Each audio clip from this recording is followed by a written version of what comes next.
J'étais par exemple au One Planet Summit qui se déroulait il y a quelques temps, où j'ai vu Emmanuel Macron, et pas le seul, faire la danse du ventre devant la finance, en venir dire que si on était gentil avec la finance, c'est elle qui allait résoudre les problèmes de la planète. On a eu Versailles cette semaine, maintenant on a Davos, donc on a toute une série d'acclamations par les dirigeants financiers de la planète. C'est vrai que nous on se situe dans une autre donnée qui est de penser qu'à un moment où 82% des richesses viennent d'être accaparées par les 1% les plus riches de la planète. Il l'a dit, il s'en est ému d'ailleurs. Il y a une exigence, je m'excuse, j'ai pas entendu le discours d'aujourd'hui, je vous l'ai dit, mais il y a l'exigence de redistribution doit être la première vertu, quoi, voilà. Sauf que juste un mot quand même, effectivement, vous l'avez dit, c'était le mini Davos lundi à Versailles avec les patrons des grandes multinationales françaises et internationales. Il y avait eu effectivement ce forum il y a moins de 2 mois maintenant. On se dit pas quand même que Macron, il est clairement en train de se démarquer aujourd'hui comme la figure stable de l'Europe et que c'est quand même quelque chose qu'on ne peut pas nier, qu'il y a les investisseurs, il y a l'innovation aujourd'hui en France, il y a ce retour-là. La France est de nouveau peut-être en train de briller. Bon, bah, j'en sais rien, moi. L'avenir le dira, mais de toute façon, moi, je souhaite qu'elle brille, pas forcément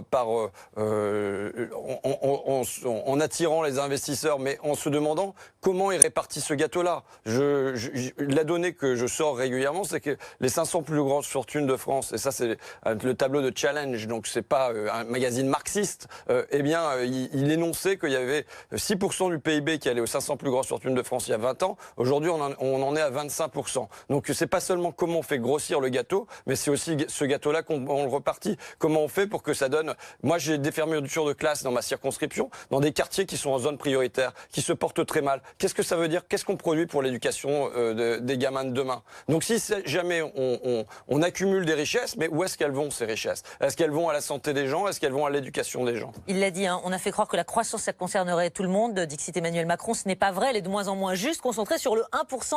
Un président...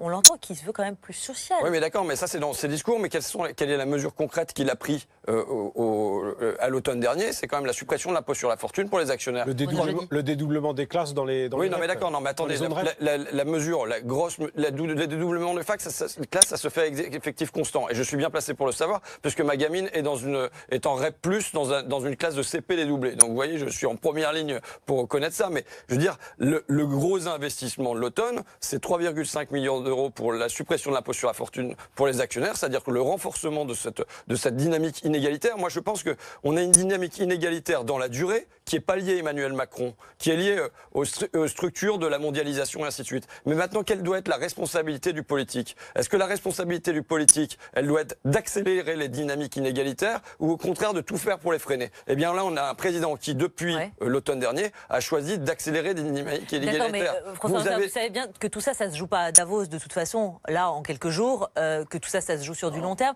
Là, un passage obligé, Davos, Versailles avec les patrons des grandes multinationales. Est-ce qu'on n'est pas dans des attitudes, des moyens de communiquer et aussi, finalement, aujourd'hui, des preuves, des démonstrations que la France est aujourd'hui en train de reprendre le pouvoir.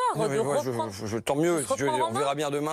Moi, excusez-moi, mais je ne peux pas m'empêcher d'avoir un regard qui est autre que le vôtre. Excusez-moi, mais c'est pas un regard, c'est une question. C'est pour ça que, oui, bon, quand même, qui comporte pas mal d'implicite. Mais c'est de dire que, moi, on a eu le Premier ministre Édouard Philippe qui est, alors que je lui posais une question sur Sanofi, donc des milliers de chercheurs supprimés, d'emplois de chercheurs supprimés, le scandale de la Pékin, et ainsi de suite, qui vient nous répondre, il ne faut pas dénigrer une entreprise française qui réussit.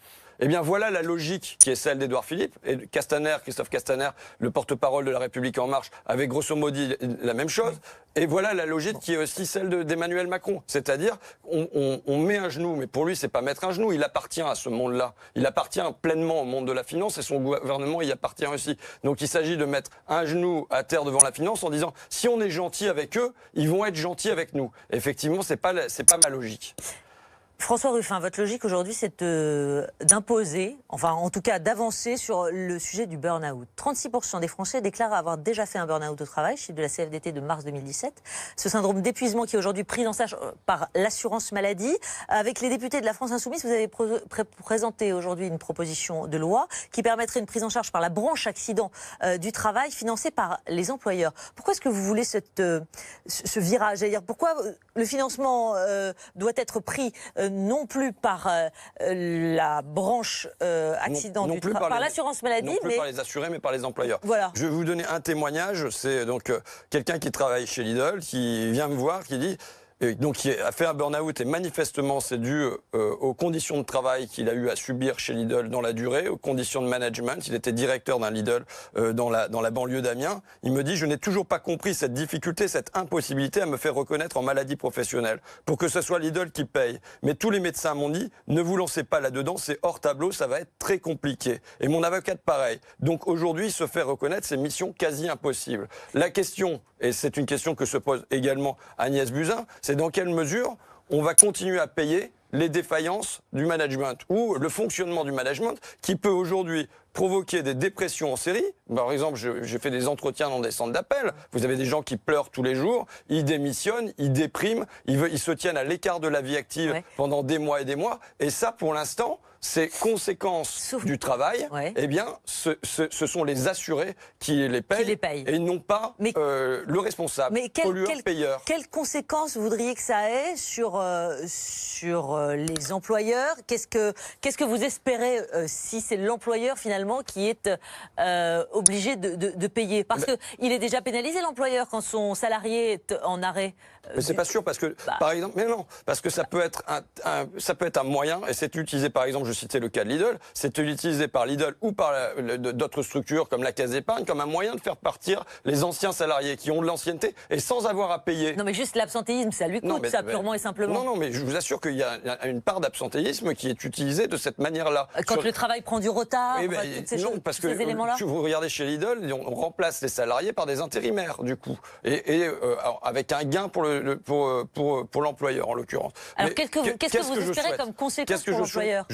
Je souhaite ce qui a été mis en évidence par un économiste de la santé qui s'appelle Philippe Askenazis, qui l'a mis en évidence aux États-Unis. C'est-à-dire qu'aux États-Unis, il y avait une très forte part d'accidents du travail et de maladies professionnelles. Et ça a été mis en lumière et les assureurs sont mis à aller voir les entreprises en disant c'est pas normal. Et donc du coup, les assureurs, ils ont chargé les entreprises. Et à partir de ce moment-là, les entreprises se sont mis à prendre des mesures de prévention parce que ça s'inscrivait dans leur bilan comptable. Aujourd'hui, quel type de mesures de prévention, par exemple?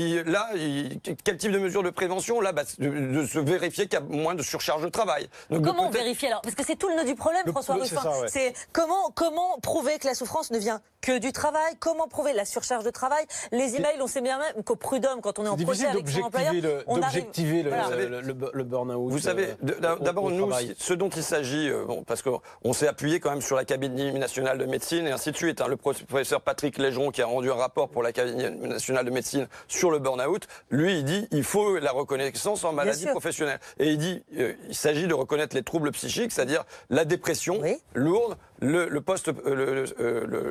syndrome post-traumatique et le stress, l'anxiété généralisée. Mais maintenant, vous savez, pour toutes les maladies, toujours, quand il y a eu une tentative d'avancer et d'intégrer des choses dans le tableau des maladies professionnelles, il y a toujours eu les employeurs qui ont dit c'est flou, c'est multifactoriel et ainsi de suite. Si vous prenez ce qui s'est passé sur le charbon, on disait que c'était les gens qui fumaient. Non mais attendez, vous voyez, sur l'amiante, on a dit exactement la même chose. Ça veut dire que vous dites, et je vais donner la parole à Emmanuel Chichi, aujourd'hui il y a un seul burn-out? Non. Il y a une forme de burn-out, c'est comme la pénibilité, il n'y a pas qu'une pénibilité. Alors je vais redire, je ne suis pas un grand technicien d'habitude, mais je vais vous demander d'être attentif à ce que je vais redire là. Non mais j'ai bien entendu ce que vous voulez dire, simplement ce que vous voulez dire c'est qu'on est évidemment confronté à une difficulté qui est à la fois de localiser ce qui vient de la vie familiale et des problématiques personnelles, de la quantité d'emails, la quantité de pression, le taux horaire, tout ça, c'est très compliqué. Bruno Jeudi l'a répété. Les psychiatres le disent, ils arrivent très bien à démêler les fils, ça se fait sans difficulté. Mais je redis, Il ne s'agit pas de la reconnaissance en tant que telle du burn-out. Le burn-out n'est pas reconnu comme une maladie. Donc ça ne va pas l'être comme maladie professionnelle. Mais c'est bien des troubles psychiques liés au travail.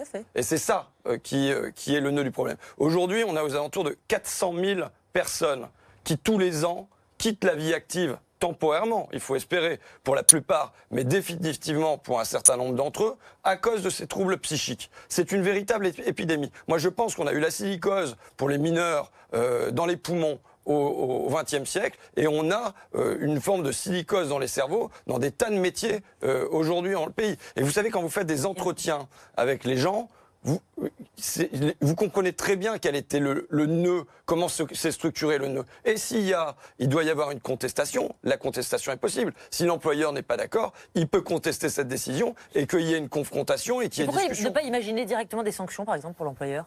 Alors, c'est une piste c'est une piste qui est explorée non pas par notre proposition de loi, mais qui est par exemple explorée de manière, à mon avis, assez intelligente. Je l'espère qu'on va pouvoir avancer là-dessus par la CNAM, puisque ça pose des gros soucis quand même. Ce sont des milliards d'euros qui aujourd'hui sont pris en charge par les assurés et qui ne le sont pas par pollueur-payeur. Et la CNAM se demande s'il ne faut pas croiser les données d'absentéisme et les données de consommation d'anxiolytiques et sanctionner les arrêts et les maladies. Et en fait, c'est très intéressant parce que ça renverse la lecture qu'on a de l'absentéisme. Puisque l'absentéisme, aujourd'hui, il est posé en étant du côté, la faute, c'est l'employé. Et la CNAM se demande si on ne doit pas, en tout cas quand il y a une espèce d'épidémie d'absentéisme dans des entreprises, mettre la responsabilité du côté de l'employeur. La réalité, c'est que d'abord, ça coûte cher à tout le monde, en fait. Quand on en prend conscience, ça coûte cher à l'entreprise, ça coûte cher aux salariés, ça coûte cher à l'État. Donc, il y a un moment où, cette idée que l'entreprise n'en tient pas compte, c'est pas tout à fait vrai. Et la France, en revanche, est un pays qui est extrêmement en retard par rapport à ce qui se fait dans beaucoup de pays sur le traitement de ces problématiques-là. Alors la sanction, c'est bien. Alors pollueur-payeur, c'est pas tout à fait ce que vous avez expliqué, parce que dire que en gros c'est les patrons en général qui doivent payer, c'est une chose. Pollueur-payeur, c'est pas ça. C'est-à-dire qu'en gros, ce sont les entreprises qui ont des comportements qui sont néfastes, qui sont sanctionnées. Ça, il faut trouver le moyen. Et avec les assurances, c'est ça qui est intéressant. C'est pour ça que c'est une étape. Ce qui va arriver, parce que ça va arriver, il va y avoir une forme de reconnaissance. Mais ça n'est qu'une étape, ça résout pas le problème. C'est pas comme ça que vous dissuaderez les entreprises et c'est pas comme ça qu'on découragera les mauvais comportements. C'est beaucoup plus compliqué que ça. C'est-à-dire qu'il faut faire d'abord de la prévention. Ça passe par la réorganisation des espaces de travail, la réorganisation du temps de travail. Ça passe par redonner du sens au travail. C'est-à-dire que les gens, ils ont un métier et pas seulement un travail. Ça veut dire qu'il faut revaloriser le travail collectif, etc. Donc il y a des pays au Canada, par exemple, ils ont fait des systèmes assez intéressants où c'est un label qui s'appelle Entreprise en santé, où si vous n'avez pas ce label, par exemple, vous ne pouvez pas accéder à certains types de marchés, Dernière question, à certains types de contrats. François Ruffin, Benoît Hamon mène déjà ce combat pour faire reconnaître le burn-out comme maladie professionnelle. Est-ce que vous êtes assuré de son soutien? Bien sûr. Aujourd'hui, pas seulement de lui, où il y avait le soutien du groupe socialiste, il y avait le soutien des communistes, mais même, vous savez, il y a que La République En Marche qui a dit non à tous les amendements qui étaient proposés. Mais il y a eu plein d'amendements qui ont été votés, par exemple, par les Républicains, par exemple, sur le fait qu'il faut qu'aujourd'hui, on sache combien ça coûte. Juste pourquoi La République En Marche Parce que par principe, c'est toujours comme ça. Par principe, La République En Marche a l'interdiction de voter un amendement. Depuis le début de la mandature. Une proposition de loi, quel que soit le sujet, venant d'un autre groupe. Donc c'est d'une grave forme, à mon avis, de sectarisme. Je profite pour faire une dernière petite remarque. En 10 secondes. Ouais, je vois que vous marquez François Ruffin, le coup de gueule de François Ruffin. Moi, je comprends pas pourquoi moi je suis toujours sur le mode du coup de gueule ou du coup de sang. Parce que, je veux dire, je fais une proposition de loi que je porte depuis 1 mois et demi. J'ai passé 58 heures d'audition. J'ai un rapport qui fait 110 pages. Donc là, il me semble qu'on est dans un travail qui est au-delà du coup de gueule. Effectivement, mais c'était assez parlant, n'est-ce pas?